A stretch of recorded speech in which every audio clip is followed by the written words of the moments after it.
Hello students, welcome to my YouTube channel Sahaj classes. तो आज इस वीडियो में हम डिस्कस करेंगे जो एचटेट होता है टीजीटी साइंस में, उस आपको एनसीईआरटी पढ़नी है, 6 to 10 पढ़नी है, हो सके तो 11th 12th भी 1-2 कर लेना, जैसे फिजिक्स केमिस्ट्री बायो में जो आपका मेन सब्जेक्ट हो। लेकिन कई बच्चे क्या होते हैं, उनको सिलेबस वाइज चलना होता है, तो ये सिलेबस उनके लिए है। जो आपका पीछे वाला सिलेबस था ना, ये उस सिलेबस की है, क्योंकि नए वाला जो सिलेबस है नोटिफिकेशन अभी आया नहीं है। और अगर हम नोटिफिकेशन का वेट करेंगे तो नोटिफिकेशन और एग्जाम में मैक्सिमम 1 महीने का टाइम होता है, तो आपसे हो भी नहीं पाएगा इतना जल्दी।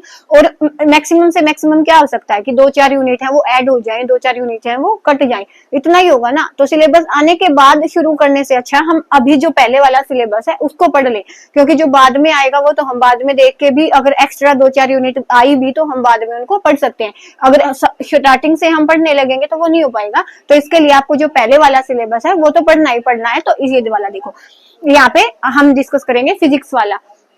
तो फिजिक्स में क्या है, सबसे पहले मोशन एंड मेजरमेंट। तो मोशन एंड मेजरमेंट है, ये यूनिट आपकी 6th में भी मिलेगी और 9th में भी मिलेगी। तो पहले आपको 6th वाली करनी है, उसके बाद आपको 9th वाली करनी है। दोनों करनी है, क्योंकि आपसे इसके क्या होगी, एकदम से 9th की पढ़ोगे। अगर कई बच्चे क्या होते हैं कि उनका जो स्टडी से थोड़ा डिस्टेंस होता है, गैप मेंटेन हो जाता है किसी भी वजह से, तो वहां पे अगर आप एकदम से 9th का पढ़ने लगोगे तो आपको समझ नहीं आएगा। तो आपके लिए अच्छा क्या रहेगा कि पहले आप 6th का पढ़ो, क्योंकि वहां पे जो बेसिक चीज होती है वो मिलेंगी आपको, उसके बाद आप 9th पे जाना। तो इसके लिए आपको 6th के बाद आप 9th का इजिली समझ पाओगे। उसके बाद सेकंड क्या है, force and laws of motion. ये भी कौन सी क्लास की यूनिट है, 9th की है। उसके बाद ग्रेविटेशन, ये 9th में भी मिलेगी और 11th में भी मिलेगी। अब देखो कई बच्चे क्या होते हैं कि 11th 12th पढ़ना है या नहीं पढ़ना है। तो आप देखो होता क्या है एग्जाम टाइम में कि हम ग्रेविटेशन टॉपिक हमने देखा, पढ़ के भी जाते हैं हमने पढ़ा 9th क्लास का, और उन्होंने क्या बोला कि सिलेबस से आया है। इसका मतलब क्या है कि वो ग्रेविटेशन का क्वेश्चन तो देते हैं, लेकिन वो होता कौन सी क्लास का है, 11th का। तो वो भी अपनी जगह पे सही है कि सिलेबस से आया है, लेकिन हमारी गलती क्या है कि हमने 9th का पढ़ा, 11th का नहीं पढ़ा। तो अगर आप 11th 12th की सारी यूनिट नहीं पढ़ना चाहते ना, तो एटलीस्ट जो यूनिट आपकी छोटी क्लासेस में मेंशन है, जिन यूनिट का नाम छोटी क्लासेस में मेंशन है ना, वो साथ में वो बड़ी क्लासेस में भी है, तो वो तो आपने पढ़नी ही पढ़नी है। क्योंकि उसके बाद नहीं तो एक बाद में एक ही बात कहने को बचेगी कि सिलेबस जो एग्जाम था आपका वो आउट ऑफ सिलेबस था। तो अच्छी बात क्या है कि हम पहले से ही 9th का भी पढ़े, 11th का भी, कम से कम वो यूनिट जो जिनका जो ये होता है ना लेसन का जो नेम है वो पहले छोटी क्लासेस में भी आया है और साथ में 11th 12th में भी है, तो वो तो आपने पढ़नी ही पढ़नी है। उसके बाद 5th क्या है, साउंड। वो कौन सी क्लासेस में मिलेगी, 8th में भी 9th में भी। लाइट है 8th में 10th में। ह्यूमन आई है वो आपको मिलेगी 10th क्लास में।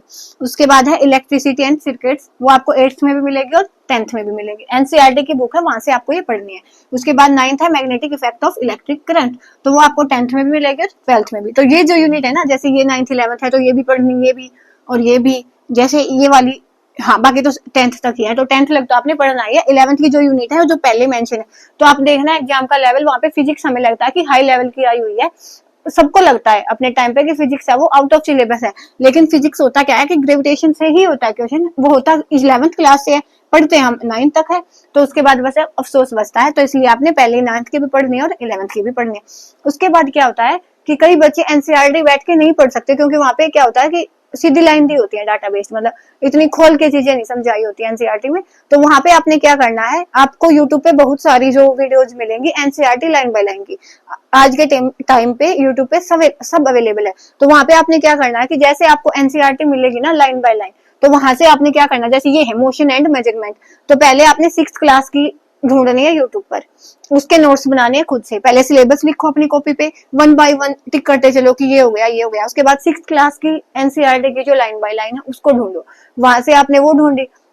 उसके बाद 9th की ढूंढो, एक साथ लिख लो दोनों को। उसके बाद आप देखोगे ना तो ये वाली जो चीज है आपकी 2-3 पेज पे आ जाएगी। उसके बाद इसके लिए आपको मैक्सिमम से मैक्सिमम 2-3 घंटे लगेंगे एक यूनिट में, क्योंकि 1-1.5 घंटे की जो 1 शॉर्ट वीडियो होती है लाइन बाय लाइन की, तो उसमें इतना टाइम तो लगता है। साथ में आप लिखोगे तो थोड़ा टाइम वो भी मान के चलो, तो एक यूनिट के मान लो मैक्सिमम 3 घंटे हैं। तो लेकिन उस टाइम पे हमें 3 घंटे लगेंगे, लेकिन जब हम बाद में पढ़ेंगे तो वही जो यूनिट है 3 घंटे में हमने पढ़ी वो 10-20 मिनट में आपकी हो जाएगी। तो ऐसे भी आप पढ़ सकते हो, अगर आप एनसीईआरटी खुद से नहीं पढ़ना चाहते तो ऐसे पढ़ सकते हो, क्योंकि पढ़ना एनसीईआरटी है, वो यूट्यूब से पढ़ो या खुद से पढ़ो वो चॉइस आपकी है, लेकिन पढ़ना अच्छे से है। तो इसी के साथ हमारा फिजिक्स का सिलेबस है वो इतना ही था। करेंगे बायोलॉजी का, तो इसका एक मोटिव क्या है कि इससे आपको ये आइडिया हो जाएगा कि सिलेबस में क्या क्या आएगा। तो देखो ये वाला जो सिलेबस है ना, वो नया नोटिफिकेशन अब तक आया नहीं है, और जो नोटिफिकेशन और एग्जाम में मैक्सिमम से मैक्सिमम 1 महीने का टाइम होता है। तो इतना सारा सिलेबस है, आप वो 1 महीने में नहीं पढ़ सकते। मैक्सिमम से मैक्सिमम क्या हो सकता है कि अगर नया सिलेबस आ भी गया तो 1-2 लेसन यहाँ से कट हो सकता है, या तो 1-2 लेसन एडिशन हो जाएगा। अगर कट होगा तो आपने कुछ सीखा ही है, तो आपका कोई नुकसान नहीं है।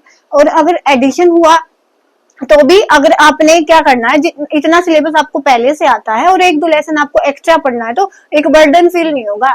नहीं तो जो अगर एकदम से आप इतना सिलेबस देखोगे तो जो पीछे वाला है ना, बर्डन होने की वजह से वो भी आप सब भूल जाओगे। तो इसमें एक बेनिफिट क्या है कि जो पहले से सिलेबस है हम उसको अच्छे से पढ़ ले, कि 1-2 लेसन अगर कट भी गया और बाद में ऐड भी हो गया तो उससे हमें कुछ ज्यादा फर्क नहीं पड़ेगा। क्योंकि 1 महीने में अगर आप पूरा सिलेबस करने को लगोगे तो नहीं हो पाएगा, एक बोझ बन जाएगा वो। तो यहाँ पे हम डिस्कस करेंगे कौन से सब्जेक्ट का, बायोलॉजी का। तो देखो जो सबसे फर्स्ट यूनिट है यहाँ पे वो क्या है, फंडामेंटल यूनिट ऑफ लाइफ। कि फंडामेंटल यूनिट ऑफ लाइफ है, 9th क्लास के एनसीईआरटी से आपको मिल जाएगी, तो वहां से आप इसको पढ़ सकते हो। सेकंड है द वर्ल्ड ऑफ लिविंग, इसमें आपको 6th में भी मिलेगा और 10th में भी इसका पोर्शन मिलेगा। तो आपने पहले 6th से पढ़ना, उसके बाद 10th से, क्योंकि अगर हमें पढ़े बहुत ज्यादा टाइम हो जाता है तो एकदम से अगर आप 10th की पढ़ोगे तो आपको कुछ समझ नहीं आएगा। तो इसमें क्या है कि आप पहले 6th की पढ़ना, उसके बाद 10th की, क्योंकि 6th वाले में आपको बेसिक चीजें मिलेंगी, 10th वाले में आपको एडवांस चीजें मिलेंगी, इससे आपके वहां से दोनों की हो जाएंगी। उसके बाद प्लांट एंड एनिमल टिश्यू, ये आपको 6th में भी मिलेगा और 10th में भी, सब कुछ आपको एनसीईआरटी से पढ़ना है। डाइवर्सिटी इन लिविंग ऑर्गेनिज्म, ये आपका 9th क्लास का लेसन है। उसके बाद various life processes of animal and plants, ये आपको 10th क्लास की बुक में मिलेगा। उसके बाद बॉडी मूवमेंट, ये आपका 6th का है। और जो रिप्रोडक्शन ऑफ ऑर्गेनिजम्स, ये 10th में भी मिलेगा और 12th में भी। देखो वैसे तो 12th की किताब है, जो बुक है वो हम नहीं पढ़ेंगे, क्योंकि जो टीजीटी है हम सोचेंगे कि 6 to 10 आएगा, लेकिन ऐसा नहीं होता। यहाँ पे उन्होंने अगर ये वाला टॉपिक इंक्लूड किया है ना, तो बिल्कुल पक्की बात है कि वो 10th में से तो देंगे ही नहीं, क्योंकि 10th में हम पढ़ के जाते हैं। एस्टेट का टीजीटी साइंस इसीलिए थोड़ा सा हार्ड हो जाता है बजाय की पीजीटी के, क्योंकि यहाँ पे हमें लगता है 10th का आएगा, आता है 12th का, तो हमें लगता है कि जो एग्जाम है वो आउट ऑफ सिलेबस आ गया। तो यहाँ पे रिप्रोडक्शन ऑफ ऑर्गेनिज्म ये आपने 10th में भी पढ़ना और 12th में भी जो हिस्सा इसका वो आपने पढ़ना है। ऐसे जो डिजीज है वो 9th में मिलेगा, 12th में। तो अगर आप 9th का पढ़ेंगे ना, हम 9th में थोड़ा सा बेसिक मिलेगा, एग्जाम में हमें एडवांस मिलेगा। तो हम क्या सोचते हैं कि जो एग्जाम आया वो आउट ऑफ सिलेबस आया है, लेकिन वैसे देखा जाए तो डिजीज था ना उसमें मेंशन, वो तो एस्टेट का हर बार का ही होता है कि वो जो उसका लेवल है वो हाई होता चला जाता है। और अब की बार तो इसकी जो वैलिडिटी है वो भी लाइफ टाइम की हुई है, तो इसका जो हार्ड होना बनता भी है। तो इसके बाद 9th जो है वो है फूड, वो है 9th क्लास में भी मिलेगा, 6th में भी मिलेगा। तो आपको 6th भी पढ़नी है और 9th भी पढ़नी है।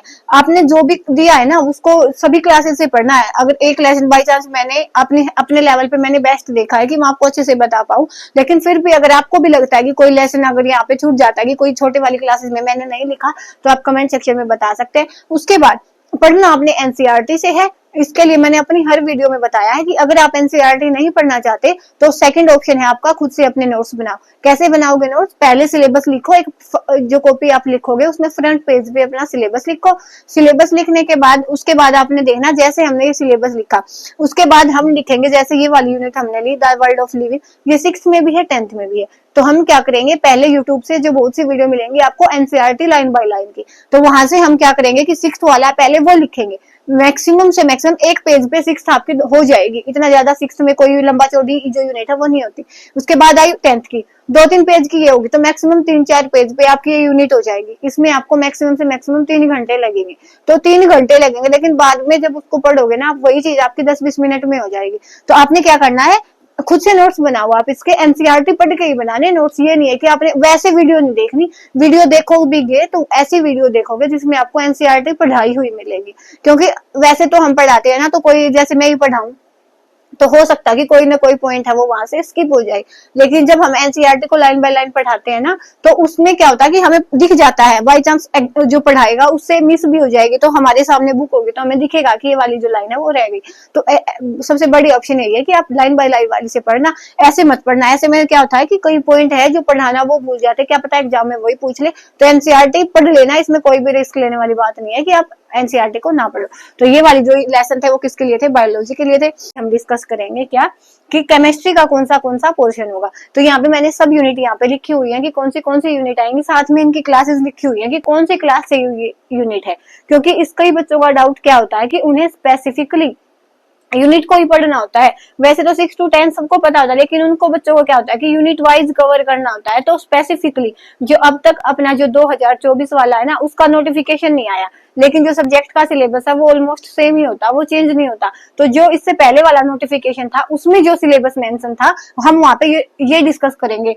मोस्ट ऑफ टाइम वो सेम ही होता है, कोई ज्यादा डिफरेंस नहीं आएगा, 1-2 यूनिट का आएगा, तो वो नोटिफिकेशन आने के बाद भी हो जाएंगे। तो फिलहाल तक के लिए ये जो यूनिट है, मैं तो बोलूंगी कि आपको 6 to 10 ओवरऑल कवर करना चाहिए, लेकिन फिर भी अगर आपको स्पेसिफिकली यूनिट वाइज चलना है तो मैं आपको डिस्कस करके बताती हूँ कि कौन सी यूनिट है वो इंपॉर्टेंट रहेंगी। आज वाला जो टॉपिक रहेगा वो वाला केमिस्ट्री वाला पोर्शन रहेगा। तो देखो, सबसे पहले इसमें क्या दिया गया आपके सिलेबस में, सॉर्टिंग मटेरियल एंड ग्रुप, कि जो मटेरियल और ग्रुप को सॉर्ट करना, मतलब अलग अलग पहचानना उनकी क्वालिटी के बेसिस पे। तो ये वाली जो यूनिट है वो मिलेगी आपको 6th क्लास में। आपको ये सारी जो यूनिट है वो एनसीईआरटी से पढ़नी है। तो सबसे फर्स्ट यूनिट है सॉर्टिंग मटेरियल एंड ग्रुप, तो ये वाली यूनिट मिलेगी आपको 6th क्लास में। उसके बाद सेकंड जो यूनिट है वो है सेपरेशन ऑफ सब्सटेंसेस, कि अलग अलग सब्सटेंस होते हैं, उनमें इम्प्योरिटी होती है, उनको हम कैसे सेपरेट करते हैं, वो भी आपकी मिलेगी 6th क्लास में। आपको मिलेगी 6th क्लास की जो एनसीईआरटी की बुक है उसमें ये यूनिट है स्पेशली, तो वहां से आप इसको पढ़ना। उसके बाद जो थर्ड यूनिट है वो है एसिड्स बेस एंड साल्ट। तो ये वाली जो यूनिट है ना वो आपको 7th में भी मिलेगी और 10th में भी मिलेगी। तो आपने क्या करना है, पहले छोटी क्लासेस में उसका कुछ बेसिक पार्ट दिया होता है। तो अगर आपके बेस, मतलब आपको बेस से ही चलना है, तो पहले आपको क्या करना है, यही जो यूनिट है 7th क्लास की पढ़नी है। उसके बाद ये सेम यूनिट है लेकिन थोड़ा सा वाइड मिलेगा वहां पे आपको सिलेबस 10th क्लास की। तो ये दोनों 7th में भी मिलेगी, 10th में भी मिलेगी, तो इसको भी आपको अच्छे से पढ़ना है। उसके बाद फिजिकल एंड केमिकल चेंज, तो ये वाली जो यूनिट है ये मिलेगी, ये भी आपको 2 क्लास में मिलेगी, एक तो 6th में और एक 7th में। 6th की एनसीईआरटी में भी 7th की एनसीईआरटी में, तो दोनों से आपको लेके चलना है इसको। तो 6th वाली में से भी पढ़ना और 7th वाली में से भी। उसके बाद है 5th है कोल एंड पेट्रोलियम, तो ये वाली जो यूनिट है ये आपको मिलेगी 8th क्लास में। जो ये वाली यूनिट है तो 8th क्लास की जो एनसीईआरटी की बुक है वहां से आपको इसको पढ़ना है।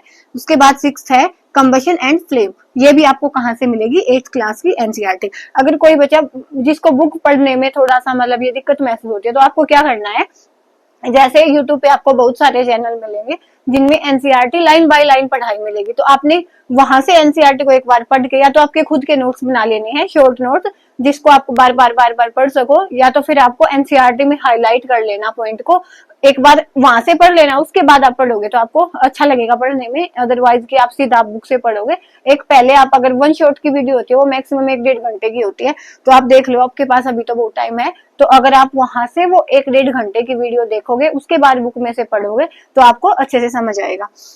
तो यहाँ कहाँ पे थे हम, हाँ, कंबशन एंड फ्लेम, ये कहाँ से मिलेगी, ये भी आपको 8th क्लास में मिलेगी। उसके बाद आ जाते हैं मैटर इन आवर सराउंडिंग, तो ये वाली जो यूनिट है ये है 9th क्लास की। ये जो सारा टॉपिक है ये है केमिस्ट्री का, इसके बाद हम फिजिक्स बायोलॉजी का अलग अलग से डिस्कस करेंगे। उसके बाद क्या है, is matter around us pure, कि जो हमारे चारों तरफ जो मैटर होता है वो प्योर होता है, ये भी कौन सी क्लास की यूनिट है, 9th क्लास की। उसके बाद है एटम्स एंड मोलिक्यूल्स, ये भी कौन सी क्लास की है, 9th की। उसके बाद है स्ट्रक्चर ऑफ एटम, तो मेरे ख्याल में यहाँ तक यही यूनिट ऐसी है जो 9th में है और 11th में है, तो आपको 9th की भी पढ़नी है और साथ में थोड़ा बहुत उसका 11th का भी आपको एक आइडिया होना चाहिए। 11th की जो यूनिट है उसको भी एक बार जाके जरूर देखना है, क्योंकि वहां से भी क्वेश्चन आएंगे। जब सिलेबस में मेंशन हो गया ना, तो इनका यही होता है कि बेशक से ये 6 to 10 हो, लेकिन इनका सिलेबस है वो बहुत हाई लेवल पे चला जाता है डीजीटी में, तो इसलिए आपको 9th और 11th दोनों को पढ़ना है। उसके बाद 11th है केमिकल इक्वेशन एंड रिएक्शन, ये वाली जो यूनिट है ये वाली भी यूनिट 10th की है। ये जो 9-10th का पोर्शन है ये मैंने अपने चैनल पे भी डिस्कस किया, आप चाहो तो वहां से भी जाके देख सकते हो।